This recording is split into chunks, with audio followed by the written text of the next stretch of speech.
week is from another live forever sort of town called New Orleans. Yeah, he's performed at things out there like Hell Yes Fest. He runs his own show, the Gambit Comedy Show, every week. Let's hear it for the very funny Joe Cardosi, everybody.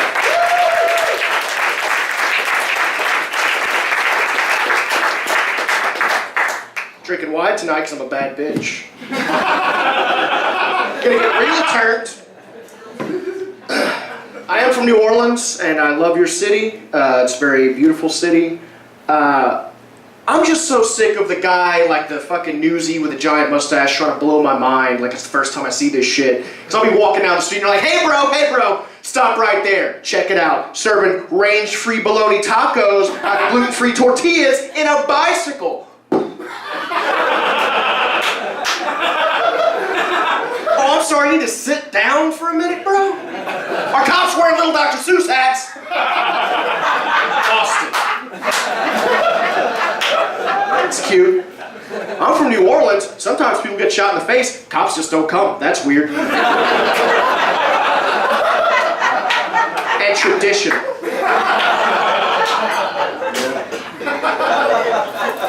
I watched a burlesque girl with a still bleeding face tattoo throw up on a cop and sell that cop some street art. For the flight here. So you're not gonna fuck my mind up, is what I'm saying. I always wonder if that, like, it's such a borderline sociopathic tendency to just trying to be cool all the time. I wonder if those guys just, like, apply it to shit where it doesn't belong. Like for example, Rosa Parks wasn't the first one to do that shit, you know? And I always wonder if those guys are gonna be like, yeah, Rosa Parks, I mean, she's cool, I guess, but, like, Dora Williams did it like 2 years before. Like, before she, like, people gave a shit. So, like, yeah, I mean, Rosa Parks, she's like the Nirvana of civil rights, but, like, Dora's like the mud honey. Real chill about it. Even if you try to bring it back to music, like, yeah, this Rage Against the Machine album, like, yeah, that the one with the burning monk, that was cool, I guess, when I was 12. There was a monk who set himself on fire in an old mule barn, like 10 years earlier, before his own album covers, or whatever. It's like, thanks, Captain Beefheart. Fucking my mind up. I just keep getting asked, like, New Orleans is dangerous, right? I'm like, yes, I love that about it. Right? Because if you tried to sell me a bologna taco out of a fucking bicycle, you'd get kicked until you farted blood. So you should. Like, I feel like even in like the bars here, if I just hauled off and punched a dude in the face, the worst that happened is some dude go, hey, not cool, bro! And then like leave a shitty Yelp review for my fist. 1 star, he was a dick. Not a trill time. No, New Orleans can be a hellscape though. I'm not trying. Like, you hear only in NOLA a lot, and it's real fucking obnoxious. Usually it's being shrieked by some horrible mommy blogger with like a bedazzled fleur-de-lis on her fupa. To something that has nothing to do with New Orleans. Like, oh, that pigeon's eating french fries off the sidewalk. Only in NOLA. Is that a dog eating gravy out of the garbage? Only in NOLA. Hashtag blessed. The worst. But every now and then it does apply. Like there's this time-honored tradition that I really appreciate. I've been there about 9 years now. And it happens every time I'm on the bus. Somebody will come up to me like, hey, white boy, get the fuck out of my seat! And I'm like, only in NOLA. This city's full of magic, you know? That's the gumbo, you know? That's jazz.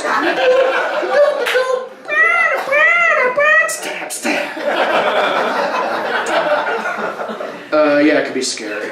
Like, murder is technically, like, illegal. They're sort of, like, enforced there. Like, we're not pussies about it. It's kind of like the pot laws, you know? Let's not be squares. It's not always horrendous, though. Like, there are moments of hope. Like, I was in this shady part of town trying to get money out of an ATM. It's called New Orleans. And I'm getting money out of the ATM, and this guy just slinks out of the darkness. He's like, hey! Don't go to that ATM, it's fucked up. Charging a fee, not dispensing cash. A gentleman with your similar predicament went about a block down and working just fine. I think the fee's only 99 cents. Jesus. Thanks, man. And as I'm walking away, he goes, by the way, I got that cocaine!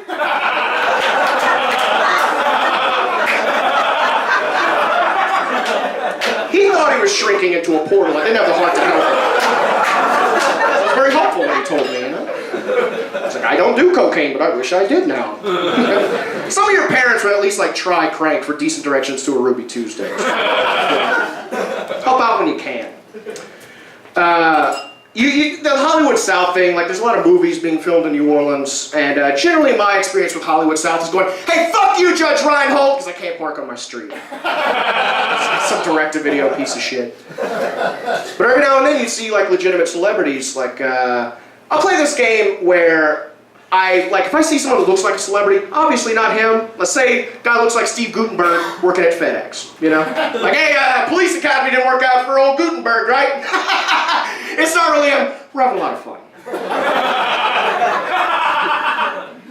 Saw a guy that looked like someone filled the husk of Lawrence Fishburne with sausage gravy at Whole Foods. I was like, hey, Lawrence Fishburne got fucking fat, right? That's Lawrence Fishburne he's looking right at. You've never called Lawrence Fishburne fat to his face. It's a triumph. I said it loud enough to where if it weren't Lawrence Fishburne, he wouldn't have fucking noticed. He just kept on with his business, but it was, so he just watched me finish the sentence, and then just put back a whole wheel of cheese. Walked away with little errant chocolate chips falling out of his pockets. He fucking did get fat, though.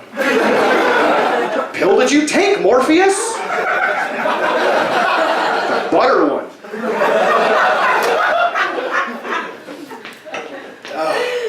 I have no right, I don't know if you can tell, I have no right to make fun of Lawrence Fishburne's body.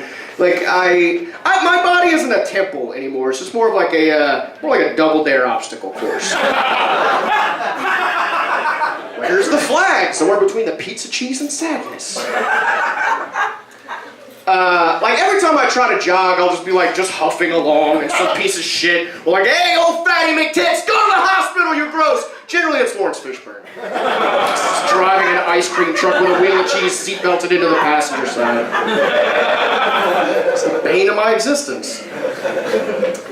Like, there's a band from Austin that I love. They're called I Love You But I've Chosen Darkness. Great band, maybe the best band name ever. It's also what I whisper to my body as I'm pulling into rallies at 3 a.m.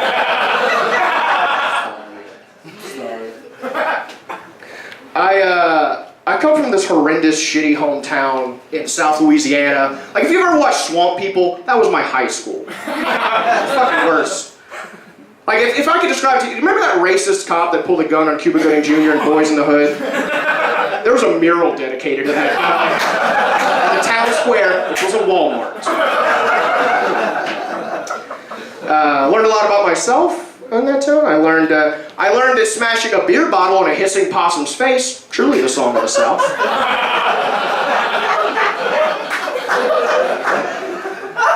You would get dudes like guys at my school would be like, bruh, fucking Mexicans taking all the American jobs, the ones that Mexicans aren't doing, the fucking robots doing. Once the robots are made in Mexico, we're fucked. It's like, thanks, the principal.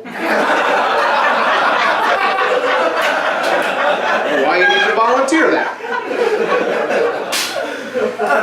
You would get asked all the time, so like some dude would like run up to you and be like, 5 favorite books, name them! And you're supposed to be like, none, I'm not a pussy. Or they'll throw rocks at you. But I would start to answer because I'm not from there. And then I would catch myself because I'm quick. I'd be like, 5 favorite books, Bible, the Bible, Holy Bible, King James Bible, The Blind Side. And then I would just walk away.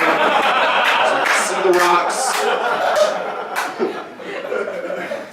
Just like dudes coming up to your parties like, bruh, fucking, I like taking a shit, does that make me a gay? Of course it does, Vernon. Go live your life, that camouflage can't hide the real you. Everyone from my hometown's named Vernon. But it's South Louisiana, so they pronounce it Vernon. I was at a funeral down in South Lafourche, Louisiana, which, it just looked like the hills have eyes, but they're wearing LSU jackets.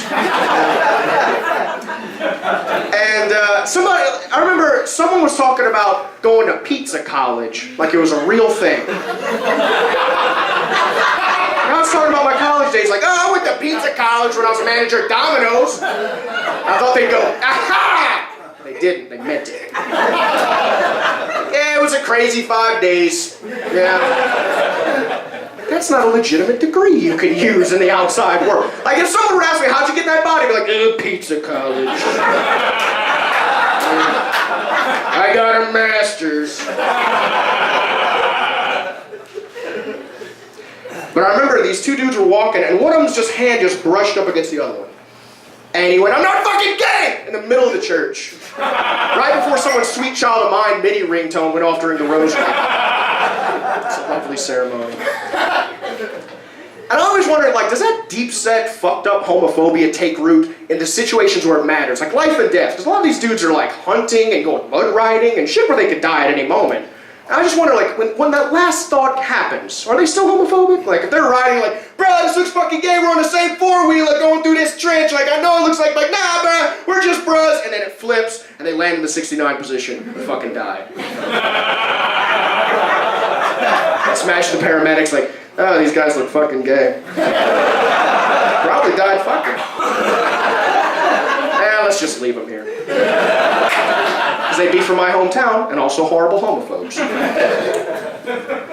I'm not originally from there. I'm originally from Birmingham, Alabama, which was the worst, because I'm an Italian guy, which they all just thought I was Mexican, because they don't understand fucking vowels.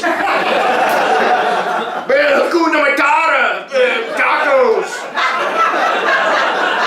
There are 5 last names here. It happens because of inbreeding. You're fucking with me?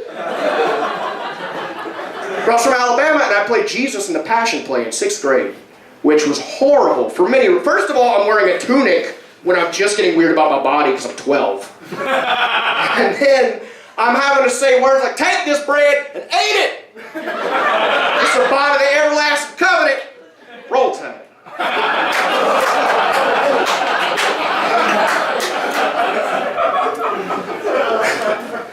They used hot sauce as blood on me. I don't know if they were fucking with me because I'm from out of town. I don't know if this was a poor town. I think they just like their Jesus spicy. South Louisiana. It was fucking horrible. And I was already an atheist at that point. I was in 6th grade. And I'm not one of these prick atheists who, I don't care what anyone believes. It was a fizzle for me. It was no great act that made me an atheist. I remember, it was clear as day, I was eating what I thought were chicken nuggets in the lunchroom. Turned out to be fried okra, and God was dead. Sometimes it's that simple. Actually, I remember I had started to believe again, and then I couldn't beat Blanco on Street Fighter 2. That's all.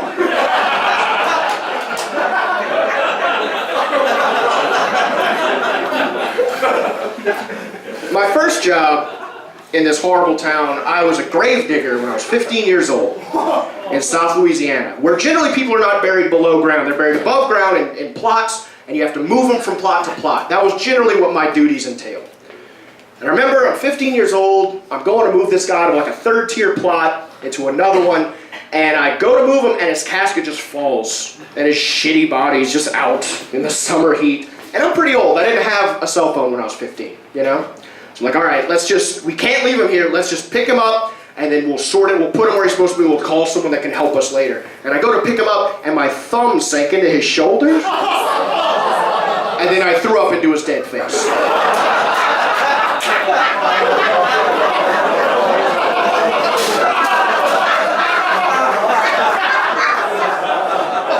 Through his dead face. That was my introduction to the economy. It hasn't gotten better. Now, the migrant worker who was helping me didn't speak the same language, but he spoke the language of the heart, you know, the one that matters. And he saw what I was trying to communicate, and I saw it in his eyes, and he threw up on his feet. And we shoved him in a hole, I guess forever, I don't know, I never went back.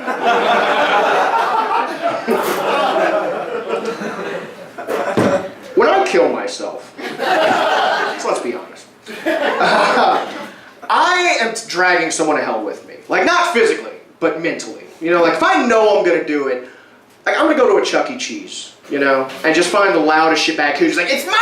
I want it! It's my ball!" It's like, let's play skee ball, little man. And then just let him win. And then when he's like, "Yeah, you old pussy! You old piece of shit!" Just, "Oh, I'm gonna just kill myself." Chuck E. Cheese. Maybe he won't be a piece of shit anymore, you know? Like, I'll change him, like he'll help people, like some sort of pacifist Batman. Even if he's a good person, it would probably fuck him up, though. Like, I imagine, like, maybe some blood got on his lip, and every time it rains, he throws up. You're welcome, world. Guys, I'm Joe Cardosi. You've been a lot of fun. Give it up, Mr.